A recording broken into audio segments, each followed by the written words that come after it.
everybody, Siobhan here from Homeschooling, etc. And I am a mommy of a nearly 4-year-old, and in like 5 days is gonna be 4. I'm so excited. And I am also 7 months pregnant with a baby girl called Michaela. And in today's video, we are going to be talking about, or I'm going to be sharing with you what I'm doing with my 4-year-old, nearly 4-year-old, when it comes to arts. And there's so many activities out there. I've kind of made it into a curriculum where we're doing something every single day that incorporates art, but every day there is something different. And so I just wanted to share it with you because maybe it's something interesting and it's something that you can use in your home. So without further ado, now I am not going to lie to you.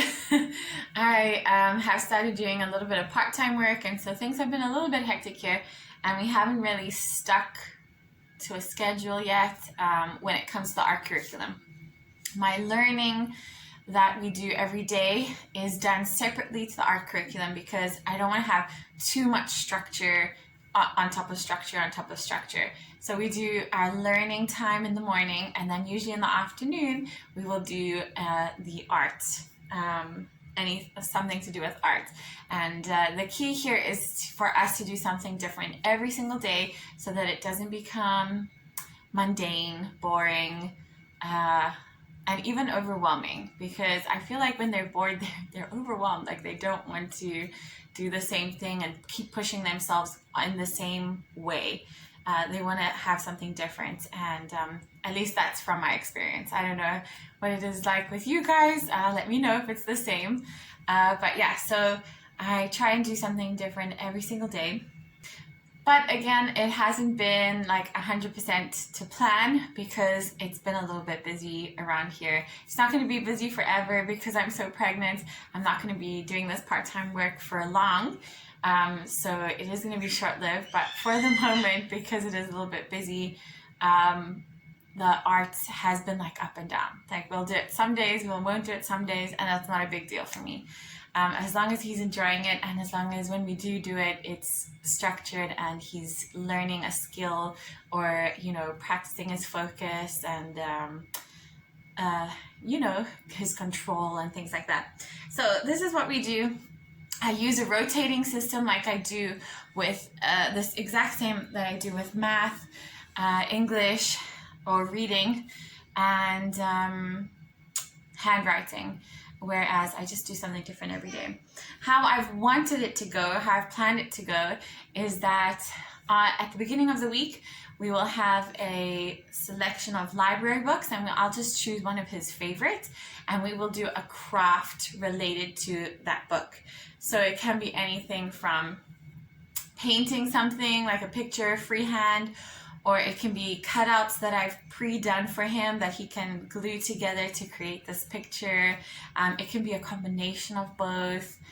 So it's really not too hard. And it's still structured, but it's more about relating to the book, or the story that he is most interested in that week.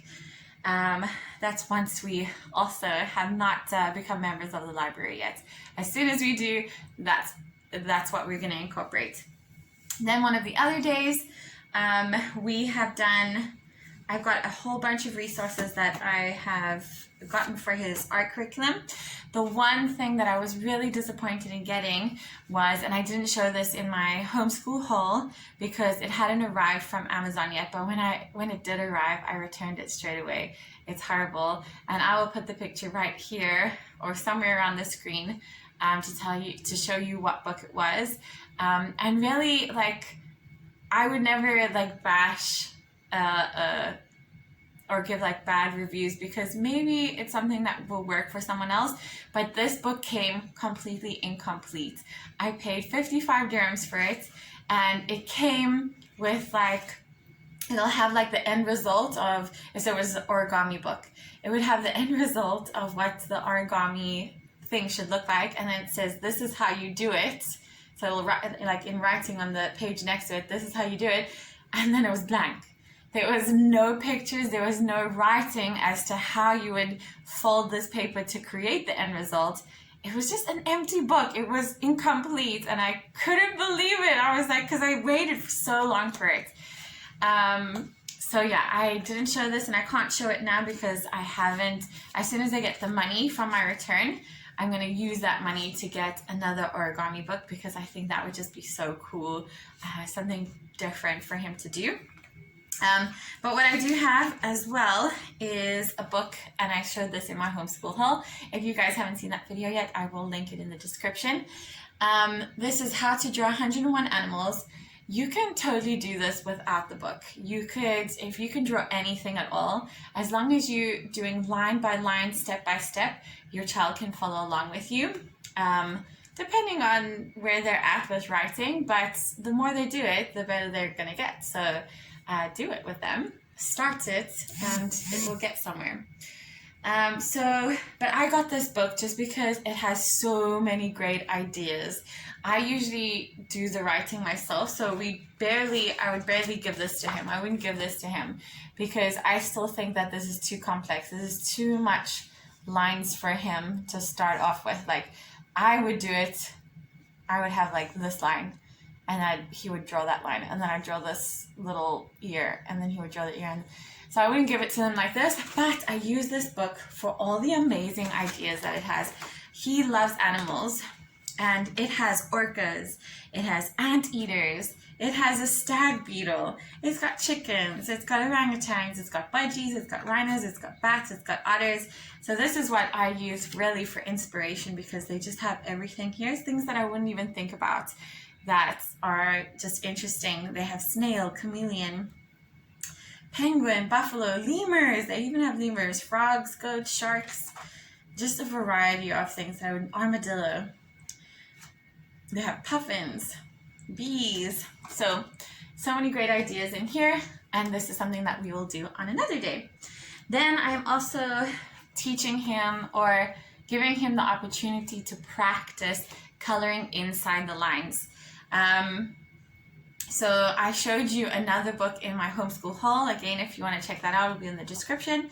But this is something that a friend recently gave to us, and my son is obsessed with dinosaurs. If you know Milo, you know that he is a dinosaur. We call him Moomosaurus because he's obsessed, and he likes to act like dinosaurs. It's just his whole world.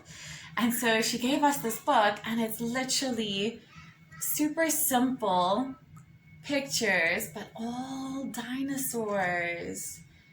So it's really, really cool. This is something that her son did.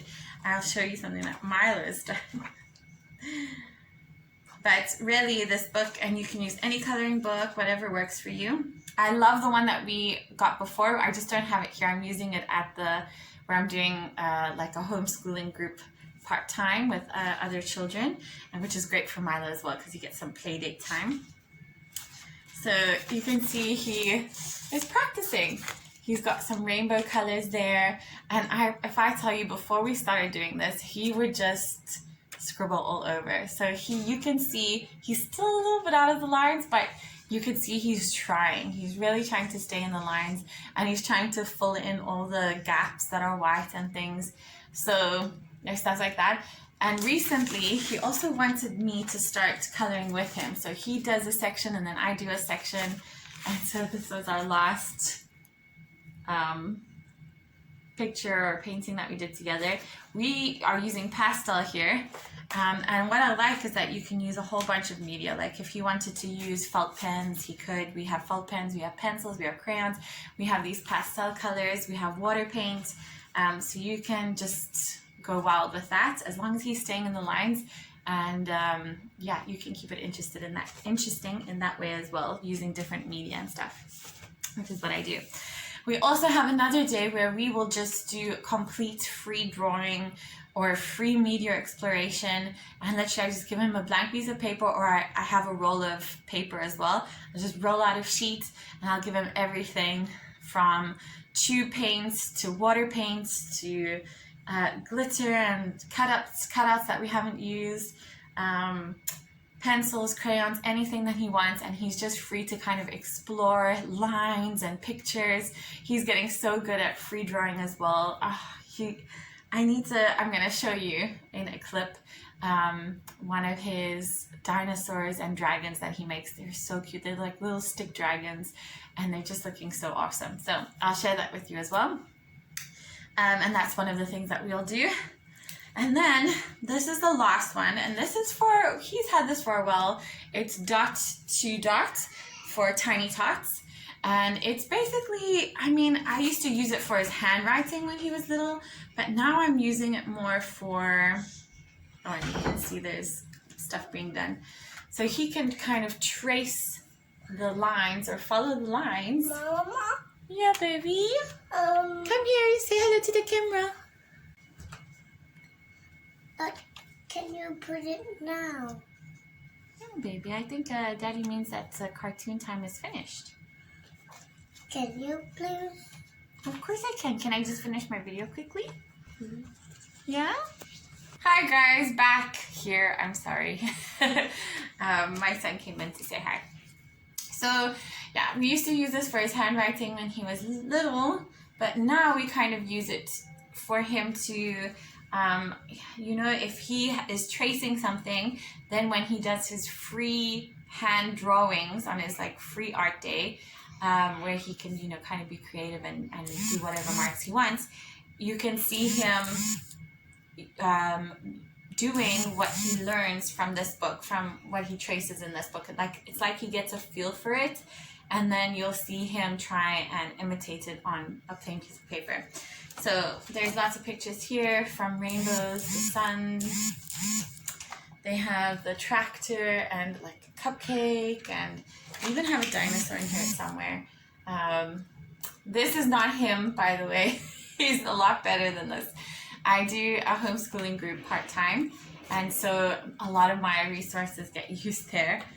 So all of this tracing is actually them. But so yeah, you get the picture. There's like puppies, and he gets a feel for tracing, and then he'll try and freehand it, which is really cool. Here's a dinosaur. So I give him that opportunity as well. And then, like I mentioned before, the origami, I cannot wait to do. I think it's going to be so much fun. We've had gifts that we've received that are, you know, like an origami set, and he kind of got involved. Like I did a lot of it. I'm not gonna lie, I did most of it because the things that we got were very complex. But he would have a fold here and there, and he loved to watch what came out of it. So I'm really on the lookout for something that is catered for younger children, something simple and easy. Even if it's like an airplane that he can paint and decorate and then fold and, you know, fly around the room. Like a little frog, or I don't know, there was a lot of great ideas in that book that I got for origami, but there was just no method. There was no way of seeing how these things were created. So yeah, I will let you know. If I find a great book, I will definitely let you know, and I will link it in the description. But for now, I'm still on the lookout, and that's something that I'll definitely add to the art curriculum. And then we also have our last one. We don't have it all the time. Again, it's been crazy, but it's a baking one. And it's not just baking like a bunch of cookies or whatever. We bake it and we create something from it. So it could be a gingerbread man, and then we have to decorate it with the buttons and the smile and the eyes. It can be making like a snake cake and using the different colored icing sugars and creating like a snake, a colorful snake, and things like that. I've incorporated that into our art because it's almost like having a 3D model that you can decorate and then eat afterwards. I mentioned it in my first video ever. Milo and I love watching baking shows together, and so that kind of inspired that. And I try and do it once a week. Again, it's been so busy, but we've done a couple and we love it. And when I'm not so busy, hopefully we can get back into that. So yeah, that is it. that is what I'm doing to keep things interesting and enriching and fun for my kindergartner. It's really, I use it as a curriculum, but really it's just fun activities that you can do at home with your toddler, with your younger child, with your kindergartner. If you haven't started school yet, which we haven't, we will only start an accredited homeschooling school program when he starts year 1. So for now, it's just activities and things that I think are important that are going to set him up to succeed when he has to go and do year 1. And I think he's doing so good anyway. What are you guys doing? Do you guys have any amazing ideas that you're doing with your kindergartner that you're loving, related to arts? I know that there's so much stuff out there on Pinterest and things like that. So let me know what is working for you guys. I'd love to learn a little bit more, and I'm sure there's other people who, go through the comments and things that would like to see that as well. So yeah, if you have any ideas, please put them in the comments so I can read through them and learn. Thank you so much for watching, guys. God bless you, and I hope I'll see you in my next video. Take care, guys. Bye.